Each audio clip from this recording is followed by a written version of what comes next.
రామాయణ సారమంతా అక్కడ ఉంది.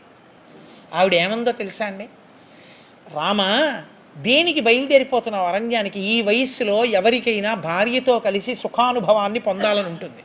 వదిలేశావు, రాజ్యం వదిలేశావు, తల్లిదండ్రులను వదిలేస్తున్నావు, పరివారాన్ని వదిలేస్తున్నావు, క్రూర మృగములున్నటువంటి అరణ్యానికి వెళ్ళిపోతున్నావు. దీని కొరకు వెళుతున్నావు, నీ ధర్మము కొరకు నువ్వు వెళ్ళిపోతున్నావు. ఏ ధర్మమును నువ్వు పట్టుకున్నావో ఆ ధర్మమే నీకు సర్వకాలముల యందు రక్షణ అవుతుందని గుర్తుపెట్టుకో. నీ మనసు ధర్మము నుండి విచలితము కాని స్థితి నీకు కలుగుగాక అని ఆశీర్వచనం చేసింది. ఏ తల్లి అయినా కొడుకు వృద్ధిలోకి వస్తూ ఒక్కొక్క మెట్టెక్కుతూ తన కాళ్ళకి దండం పెడితే ఏ ఆశీర్వచనం తల్లి చెయ్యాలో రామాయణం నేర్పింది.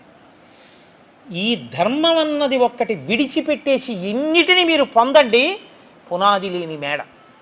ధర్మం ఒక్కదాన్ని తల్లి నేర్పగలిగితే అదే శాశ్వత రక్ష. అందుకే పెద్దలు ఏమంటారో తెలుసా అండి, కౌసల్య చెప్పిన మాట గురించి, అరణ్య మార్గంలో వెళ్ళేటటువంటి పిల్లవాడికి రొట్టెలు కట్టించిన తల్లిలా వాడు వెడుతూ వెడుతూ ఆ రొట్టెలు తిని ఆకలి తీర్చుకుని వెళ్ళిపోతూ ఉంటాడు బలంతో. అమ్మ చెప్పిన మాట ఏదుందో రామాయణంలో అదే రాముణ్ణి ధర్మమునందు నిలబెట్టి కాపాడింది అని చెప్తారు.